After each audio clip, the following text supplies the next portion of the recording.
자, 오늘 본문 보면요, 이 세상 그 누구도 해결해 줄 수 없는 인생의 날카로운 가시를 가진 한 여인이 등장합니다. 그 여인이 누구입니까? 아브라함의 아내 사라였어요.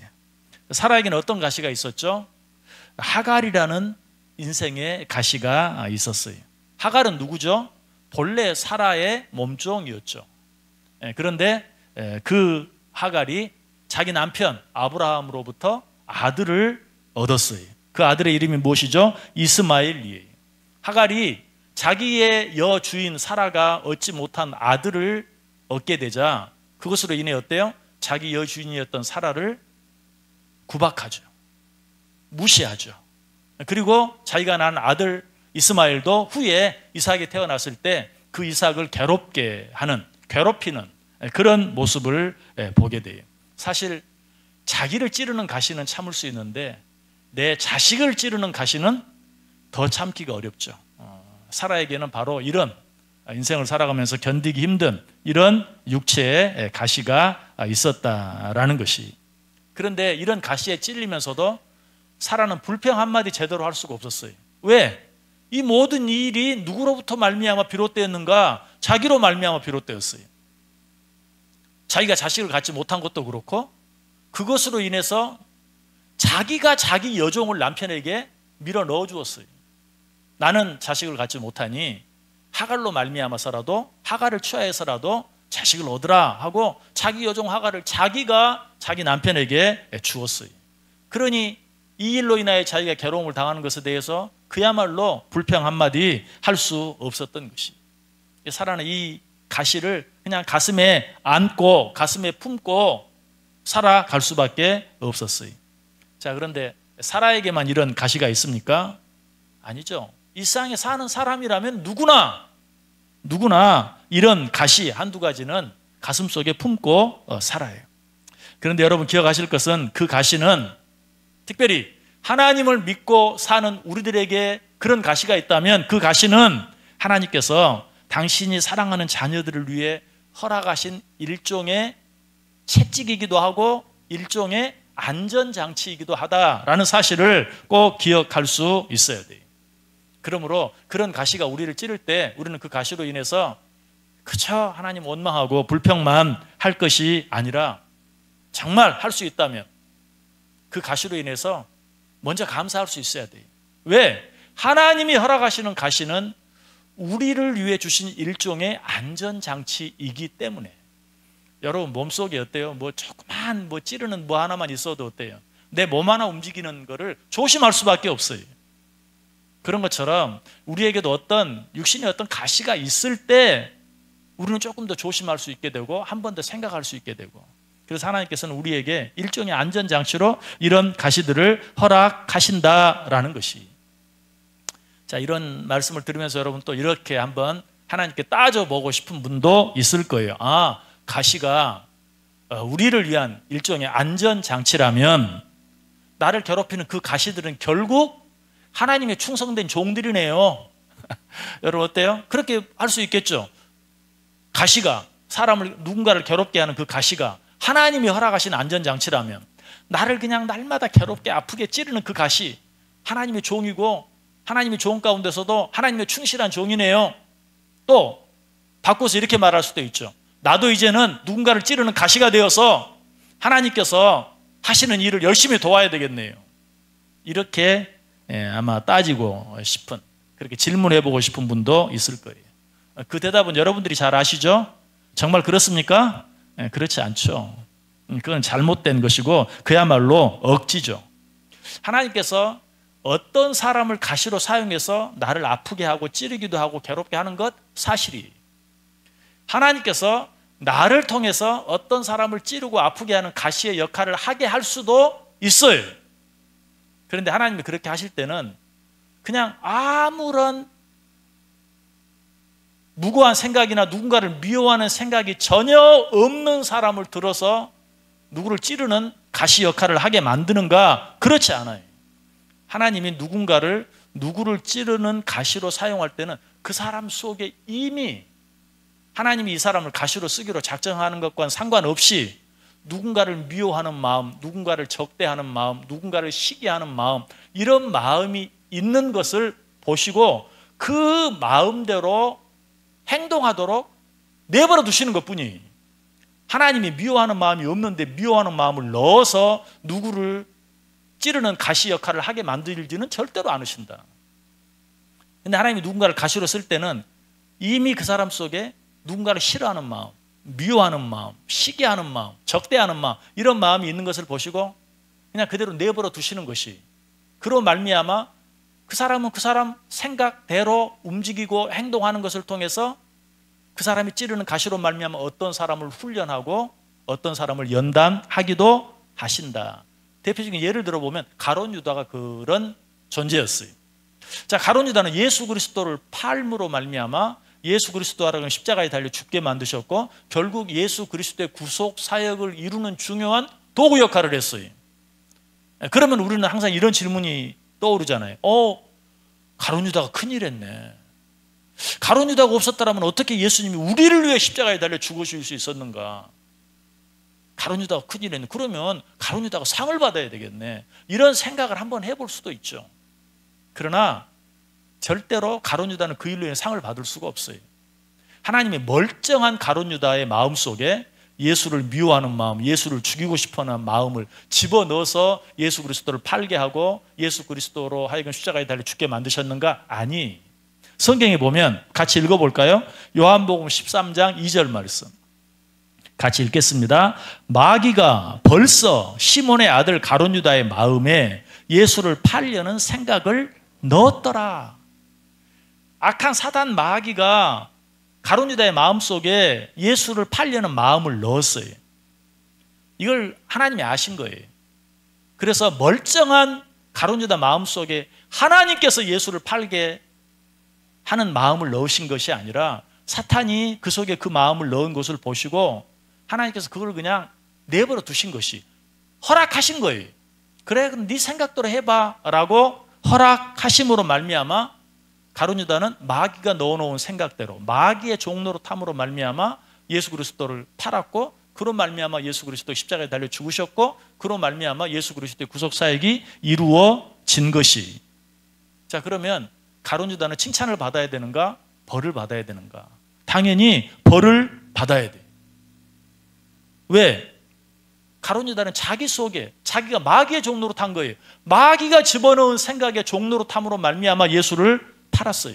그러므로 자기가 한 일에 대해서 가룟 유다는 대가를 치러야만 했다. 그 사실도 성경에 분명히 기록되어 있어요. 자, 또 한 구절 읽습니다. 누가복음 22장 22절 말씀 같이 읽겠습니다. 인자는 이미 작정된 대로 가거니와 그를 파는 그 사람에게는 화가 있으리로다 하시니. 아멘. 다시 말씀드립니다. 하나님이 가룟 유다의 마음속에 예수를 팔려는 생각을 넣은 것이 아니고 악한 사단 마귀가 하나님의 일을 방해하기 위해서 가룟 유다의 마음속에 예수를 팔려는 생각을 넣었는데, 하나님께서는 당신의 이 일을 이루시기 위하여 그 일을 하도록 그냥 시킨 게 아니고 허용하신 것이. 가룟 유다는 하나님이 시켜서 그 일을 한 게 아니, 자기 속에 있는, 가룟 유다는 이미 예수님을 미워했어요. 어떠한 이유인지는 정확히 알지 못해요. 그러나 우리가 후에 한 여러 가지 일들을 통해 봤을 때 가룟 유다가 너무 독단적으로 행동하고 가룟 유다가 너무 자기 욕심을 챙기고 한 것을 통해서 예수님께 많은 책망을 받지 않았을까? 너 왜 그렇게 하니? 너 왜 그렇게 하니? 그런 어떤 예수님의 가르침, 지적, 책망 이런 것들을 통해서 가룟 유다의 마음속에 이미 예수 그리스도를 미워하는 마음, 왜 예수님은 나만 미워하실까 하는 그런 생각을 품게 되었고, 마귀가 그 생각을 알고 그 속에 예수님을 팔아버려. 지금 예수님을 미워하는 사람들 많잖아. 로마 군인들이 예수님을 잡으려고 하잖아. 죽이려고 하잖아. 돈 주고 팔아버려 하는 그런 생각을 가룟 유다의 마음속에 넣은 것이고, 하나님은 그것을 네 마음속에 들이는 생각도 네 한번 해봐 하고 허용하신 것이다 라는 것이. 구약성경 오바댜서에도 보면 하나님의 백성인 이스라엘 백성들을 괴롭혔던 에돔에 대한 징계의 말씀이 기록되어 있어요. 그 말씀 한번 읽어볼까요? 오바댜서 1장 5절과 6절 말씀, 2절 말씀 우리 한 목소리로 같이 읽습니다. 혹시 도둑이 내게 이르렀으며 강도가 밤중에 내게 이르렀을지라도 만족할 만큼 훔치면 그치지 아니하였겠느냐? 혹시 포도를 따는 자가 내게 이르렀을지라도 그것을 얼마쯤 남기지 아니하겠느냐. 내가 어찌 그리 망하였는고 에서가 어찌 그리 수탈되었으며 그 감춘 보물이 어찌 그리 빼앗겼는고. 자, 이 말씀이 어떤 말씀이냐면 에돔 족속이 하나님의 백성인 이스라엘 족속들을 괴롭혔어요. 거기에 대해서 하나님께서 내가 너희들에게 이렇게 책망하겠다, 이렇게 벌하겠다라고 말씀하시는 내용이. 그런데 이 말씀은 여러분 도적이 어떤 집에 들어와도 자기가 훔치기를 원하는 것들을 다 훔쳤으면 조용히 나가요. 뭐 괜히 막 멀쩡한 것들을 때려 부시고 괜히 사람까지 칼로 찌르고 그러지 않아요. 자기가 갖고 싶은 것을 다 가졌으면 나가는 거예요. 그런데 하나님께서는 이스라엘 백성들을 무고히 괴롭힌 에돔 사람들에게 뭐라고 말합니까? 너희들이 가진 것을 다 빼앗아 가고도 그것으로도 모자라서 너희들까지도 해하게 만들고야 말겠다. 너희들에게서 가져갈 여러 가지 좋은 것들을 빼앗아가고 훔쳐가려고 하는 자들이 자기들이 훔쳐가고 싶은 만큼 다 훔쳐가고도 그것으로도 모자라서 너희들의 생명까지도 빼앗아 가게 만들고야 말겠다라고 말하고 있어요. 정말 무서운 징계죠. 이 무서운 징계가 누구에게? 다른 사람에게, 가시 노릇하는 사람에게 이런 징계를 허락하겠다라고 말하고 있어요. 그래서 실제로 가룟 유다에게 어떤 징계가 내려졌는가, 또 에돔에게 어떤 징계가 내려졌는가 하는 것을 보면 알게 돼요. 왜 이렇게 누군가의 가시 노릇을 하는 자들에게 무섭게 징계하시는가? 이 가시 노릇을 하는 것은 하나님이 시킨 것이 아니라고 그랬죠. 자기들의 마음속에 있는 누군가를 미워하는 마음으로 인하여 행한 것이기 때문에 하나님께서 그 일들에 대해서는 무섭게 징계하겠다, 그 대가를 받게 하겠다라고 말하고 있는 것이. 여러분, 그러므로 우리가 이 사실을 통해서 어떤 교훈을 받아야 되겠어요? 여러분, 절대 가시 노릇하지 마세요. 가시 노릇하는 것 하나님이 얼마나 미워하시고, 특별히 하나님의 자녀들에게 가시 노릇하는, 형제가 형제를 찌르는 그런 일들에 대해서 하나님이 얼마나 무섭게 대응하시는가 하는 것을 꼭 기억해야 돼요. 여러 가지 환경이, 상황이 그럴 수밖에 없었다 할지라도 그럼에도 불구하고 우리는 그 일들을 정말 조심해야 돼요. 여러분, 에돔이 왜 이스라엘 백성들을 그렇게 미워했는지 아세요? 에돔의 조상은 에서예요. 이스라엘의 조상은 야곱이에요. 여러분, 그러면 알겠죠? 왜 에돔이 에서를 그렇게 미워했는가? 야곱이 형 에서의 장자권을 빼앗아갔잖아요. 그 이후로 이 에서의 조상의 에돔, 에서의 후손인 에돔 족속은 이 이스라엘 족속은 평생 원수처럼 아주 늘 잡아먹지 못해서 기회만 있으면 괴롭게 하고 힘들게 하고, 어쩌면 그럴 만한 이유가 충분히 있어요. 미워할 만한 이유가 충분히 있어요. 그럼에도 불구하고 하나님께서 에돔 족속을 향해 뭐라고 말해요? 내가 너희들을 징계하겠다. 어떻게? 너희들의 가진 것을 다 빼앗기고도 남은 것이 하나도 없는데 너희들의 생명까지도 그들로 하여금 빼앗아 가게 할 정도로 내가 너희를 무섭게 징계하겠다라고 말하고 있어요. 여러분, 옛날에 나무로 밥해 먹고 방에 불을 뗄 때 쓰는 부직갱이가 있죠. 부직갱이로 계속 불을 태웁니다. 그러면 부직갱이가 어때요? 점점 짧아지죠. 나중에는 손이 너무 짧아서 손이 뜨거워서 부직갱이로 쓸 수도 없어요. 그럼 어떻게 합니까? 그 부직갱이까지 불 속에 던져버려요. 바로 그런 일을 당하게 된다. 하나님께서 내 속에 있는 미워하는 마음으로 말미암아 어떤 사람에게 가시 노릇을 하게 하고, 또 그 가시 노릇을 하도록 허용함으로 말미암아 하나님께서 당신의 사람들을 훈련하고 연단하고, 그렇게 그 가시를 쓴 다음엔 어때요? 그냥 나중에 그 가시나무까지도 부직갱이로 다 쓰고 나면 아궁이에 던져서 함께 뗄감으로 쓰고 만다. 그래서 혹시라도 우리가 훈련되고 연단되기 위해서는 가시가 필요해요. 그럼에도 불구하고 내가 그 가시 역할은 하지 말아야 돼. 그 가시 역할을 하면 그로 말미암아 어떤 사람이 정말 더 멋있게 훈련되고 연단되었다 할지라도 그 가시 노릇을 한 그 일에 대한 책임은 누가? 내가 져야 한다라는 것이. 자, 우리가 어떤 사람을 아프게 찌르는 가시 노릇을 하지 않기 위해서는 어떻게 해야 할까? 여러분, 항상 우리가 무엇을 하지 않기 위해서는 내가 그 일을 하지 않아야 되겠다라고 생각하는 것으로는 불충분해요. 내가 그러면 그 일을 하지 않고 무엇을 해야 할 것인가, 적극적으로 어떻게 해야 할 것인가를 생각해야 돼요. 내가 절대로 누구를 아프게 찌르는 가시 노릇은 하지 말아야지. 그것도 좋은 생각인데 그것만 가지고는 그 일을 할 수가 없다. 어떻게 해야 돼요? 누군가 나를 찌르는 사람이 있으면 나도 같이 찌를 것이 아니라 그 사람을 긍휼히 여기고 불쌍히 여기고 한 걸음 더 나아가서 위에서 기도해 줄 수 있어야 돼. 예수님이 그렇게 했잖아요.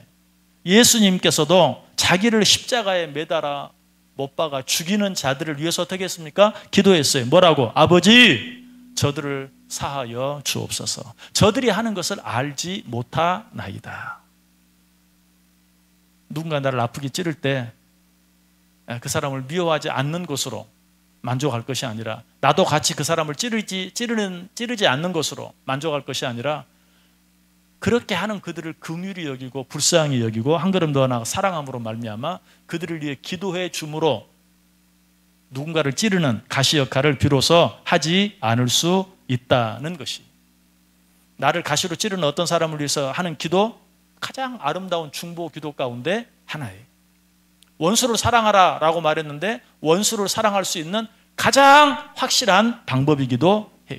그러므로 이런 기도는, 중보 기도는 어때요? 내가 위해서 기도하는 그 사람에게만 유익이 되는 것이 아니라 나에게도 유익이 되잖아요. 그게 바로 중보 기도의 가장 큰 유익이잖아요.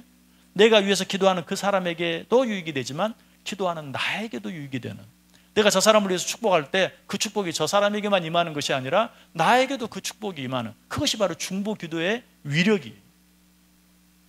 누군가가 여러분을 아프게 가시로 찌를 때 여러분 같이 찌르려고 하지 마시고 그 사람을 위해서 어떻게 해달라고요? 어떻게 해주라고요? 기도해 주세요. 그 사람을 긍휼히 여겨주세요. 그 사람을 불쌍히 여겨주세요. 그 사람에게만 유익이 되는 것이 아니라 그것이 나에게도 큰 유익이 된다. 사실 누군가 나를 가시로 찌를 때 그 사람을 같이 가시로 찌르면 있잖아요, 나에게도 더 아파요. 그럴 수밖에 없죠. 가시가 내 몸에 박혀 있는데 나도 그 사람 찌르기 위해서 막 난리 법석을 쳐봐요. 나도 더 아파요. 그 가시가 내 속으로 더 깊이 들어와요. 그러나 나를 가시로 찌르는 그 사람을 위해서 긍휼히 여기고 불쌍히 여기고 위해서 기도하고 살아가면 어때요? 그것이 그 사람이 나를 가시로 찌르는 그 통증을 잊게 만들어 주어요. 그럼에도 불구하고 많은 사람들이 다른 사람을 괴롭히는 가시 노릇을 같이 하는 이유가 무엇입니까? 내가 누군가를 아프게 하는 가시 노릇을 하는 이유가 무엇인가? 여러분들은 그 이유를 그 사람이 나로 하여금 그렇게 할 수밖에 없게 만들었다라고 생각할지 몰라요. 그런데 내가 누군가를 아프게 가시로 찌르는 가장 중요한 이유는 자기가 가진 것은 보지 못하고 남이 가진 것만 보기 때문에 그래요. 오늘 본문 속에 나오는 하갈과 이스마엘이 사라와 이삭에게 가시 노릇을 한 것도 바로 그런 이유 때문이었어요. 하갈은 자기 여주인인 사라가 자기를 아브라함에게 첩으로 줌으로 말미암아서 그 아브라함에게서 자기 여주인도 갖지 못한 아들을 가졌어요. 그것으로 인해서 충분히 기뻐하고 그것으로 인해서 충분히 감사할 수 있었어요. 그것으로 인해서 자기 여주인 사라를 존경할 수도 있었어요. 그렇게까지 한 사라를.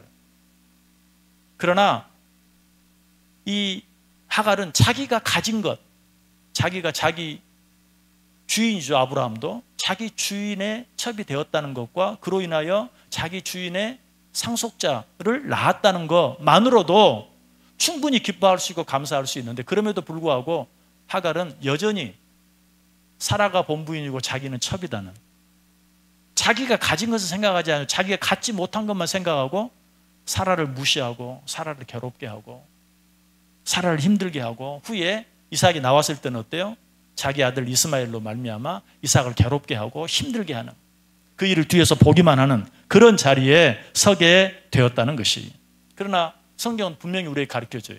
하나님께서 사라만 축복하신 것도 아니고 이삭만 축복하신 것도 아니고, 비록 인간적인 방법으로 잘못된 것이긴 하지만 그럼에도 불구하고 하갈도 축복하셨고 이스마엘도 축복하셨다는 사실을 분명히 알아야 돼요. 오늘 보면 17절 18절에 보면 하나님이 그 어린아이의 소리를 들으셨으므로, 이 어린아이가 누구죠? 이스마엘이죠. 하나님의 사자가 하늘에서부터 하갈을 불러 이르되 하갈아 무슨 일이냐, 두려워하지 말라. 하나님이 저기 있는 아이의 소리를 들으셨나니 일어나 아이를 일으켜 내 손으로 붙들라. 그가 큰 민족을 이루게 하리라.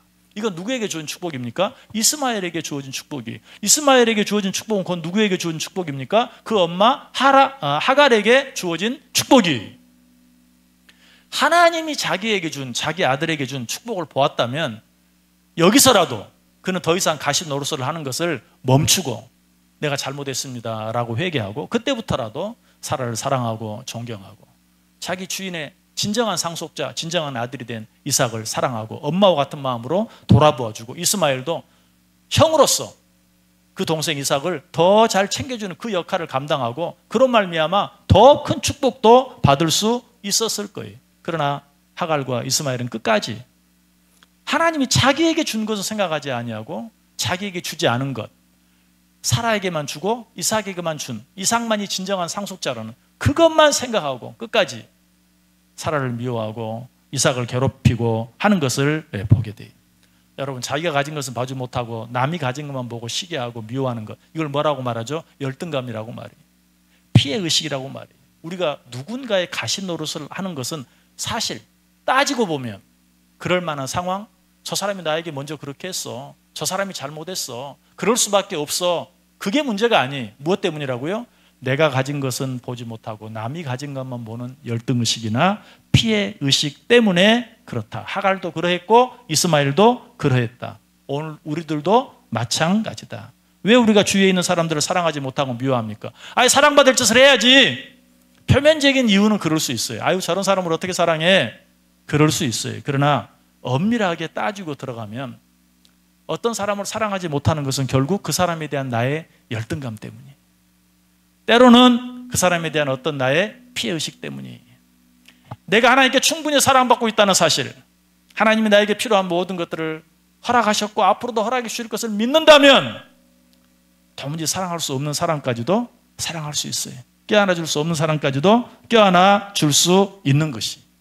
여러분, 오늘 이 말씀 가운데 가장 중요하게 생각해야 될 것은 누군가를 사랑하지 못하는, 아니 누군가를 향해서 미워하는 마음, 시기하는 마음이 생길 때 그 이유를 상대방에게 찾지 말고 나에게서 찾으세요.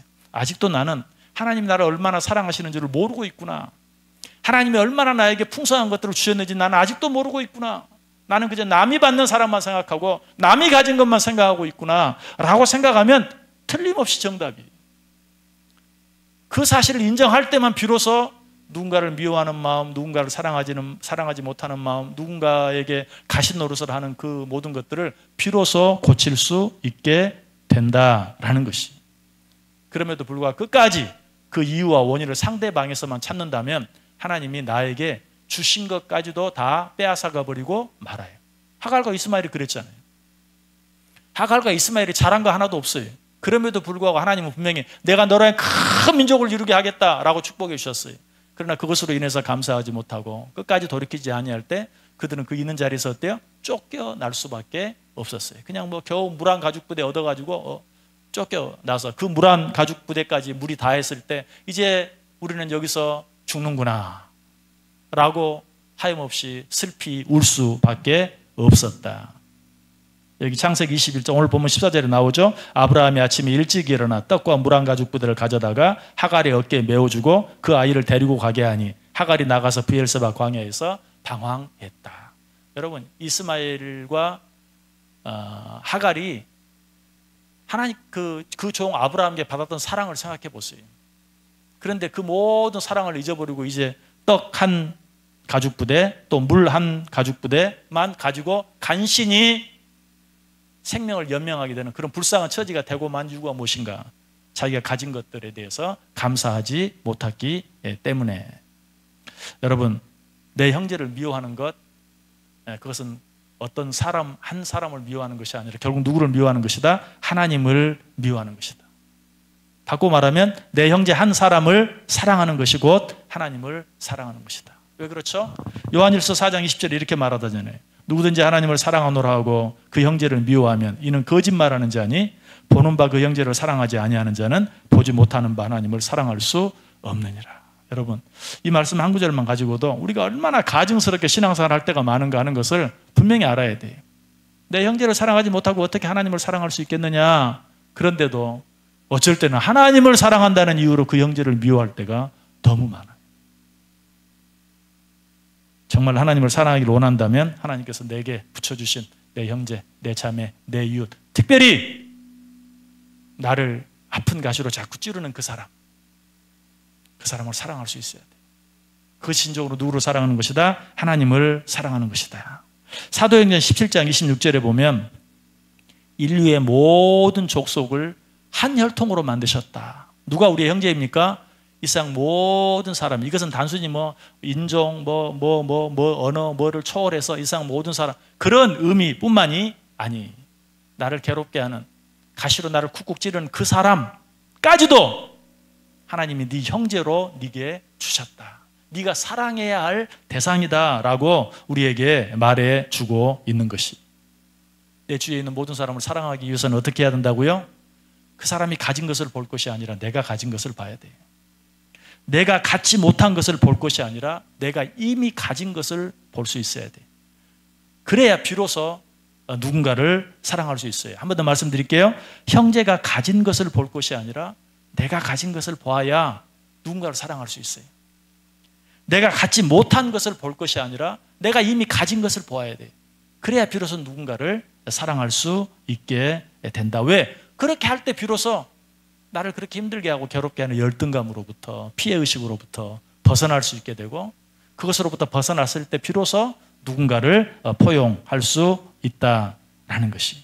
무엇보다도 가시로 인해 누군가를 찌르면 하나님께서는 당신의 자녀를 찌른 그 가시 노릇한 것에 대해서 반드시 무섭게 징계하신다는 사실을 기억함으로 말미암아서 그런 자리에 설 것이 아니라 나를 아프게 찌르는 그 사람을 위해서 오히려 기도하는 자리에 설 수 있어야 된다. 왜? 그렇게 할 때 그 사람이 나를 아프게 한 모든 것에 대해서는 누가? 하나님이 책임져 주시겠다고 말하고 있어요. 성경 한 구절만 읽어볼까요? 요엘서 2장 25절과 26절. 요엘서 2장 25절 26절 같이 한 목소리로 읽습니다. 내가 전에 너희에게 보낸 큰 군대 곧 메뚜기와 느치와 황충과 팥중이가 먹은 횟수대로 너희에게 갚아주리니 너희는 먹되 풍족이 먹고 너희에게 놀라운 일을 행하신 너희 하나님 여호와의 이름을 찬송할 것이라. 내 백성이 영원히 수치를 당하지 아니하리라.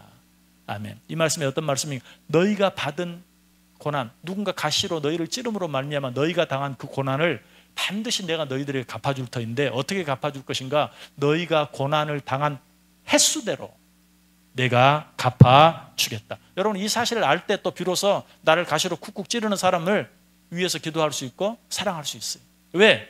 그 사람이 나를 찌름으로 인해 당한 고난을 하나님께서 네가 당한 만큼 내가 갚아주겠다라고 약속했기 때문에 모세는 이 하나님의 원리를 알았어요. 그래서 모세가 하나님께 기도하면서 뭐라고 기도한 줄 아세요? 시편 90편 15절에 보면 우리를 괴롭게 하신 날수대로와 우리가 화를 당한 연수대로 우리를 기쁘게 하소서. 여러분 이 기도가 얼마나 자신 있는 기도인 줄 아세요? 지금 모세가 뭐라고 기도하고 있어요? 내가 괴롭힘을 당한 날수대로와 내가 화를 당한 연수대로 나를 기쁘게 하소서.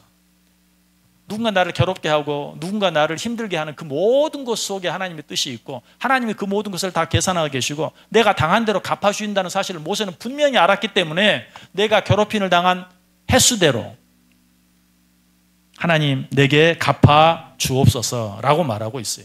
이런 모세의 기도는 마치 은행에 돈을 맡겨놓은 사람이 때가 되었을 때 그 돈을 달라고 요구하는 것과 똑같은 것이. 내가 당한 괴로움 아시죠? 내가 당한 고난 아시죠? 이제 갚아주세요.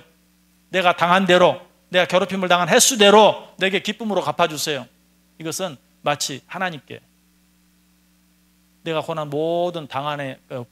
고난을 당한 것에 대해서 저축해 놓은 것을 하나님께 요구하는 것과 같은 당당한 그런 태도예요.